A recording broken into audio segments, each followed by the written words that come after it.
Hello everyone, আসসালামু আলাইকুম। আমি অনেক বড় অসুস্থ ছিলাম। আমার পেটের দিক তাকান, একটু পেটের দিক লক্ষ্য করেন। অনেক বড় অসুস্থ ছিলাম। তো অসুস্থ থাকা অবস্থায় হাসপাতালে ছিলাম।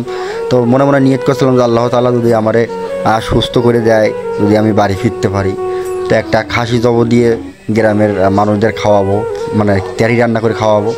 তো আল্লাহ তাআলা যা হোক মোটামুটি একটু সুস্থ করে দিয়েছে। তো আমরা এই যে চাস্তো ভাই তিনজন স্বাস্থ্য ভাই মিলে আমরা আব্বা একটা ছাগল কিনে আনছিল 14,000 টাকা দিয়ে। তো সেই ছাগলটা আল্লাহর নাম করে দিলাম। এখন মনে করেন যে ছাগলটা ছেলাছালি করতেছি, যেহেতু গ্রামের মানুষের খাওয়াতে চাইছিলাম, খাওয়াতে হবে। তো যে কথা সেই কাজ, যদি মনে মনে নিয়ত থাকে আল্লাহ তাআলার দরবারে, তো অবশ্যই আল্লাহ তাআলা কবুল করেন। আর সবাই একটু দোয়া টোয়া করেন আমার জন্য, যেহেতু আল্লাহ তাআলা আমার অনেক বড় রোগ থেকে মুক্তি দিছে। অবশ্য মানে এখনও সম্পূর্ণ সুস্থ হয়নি আমি, এরপরেও যেটুকু আছি আলহামদুলিল্লাহ। কারণ আমাদের থেকেও অনেক অসুস্থ মানুষ হাসপাতালে বেডে শুয়ে আছে, অনেকেই আছে কত রাস্তাঘাটে পড়ে আছে। তো সে তুলনায় আমি অনেক ভালো আছি। তো দেখছেন অনেক মানুষ আইছে গ্রামে, অনেক মানুষ, হয়তো দেখানো সম্ভব না।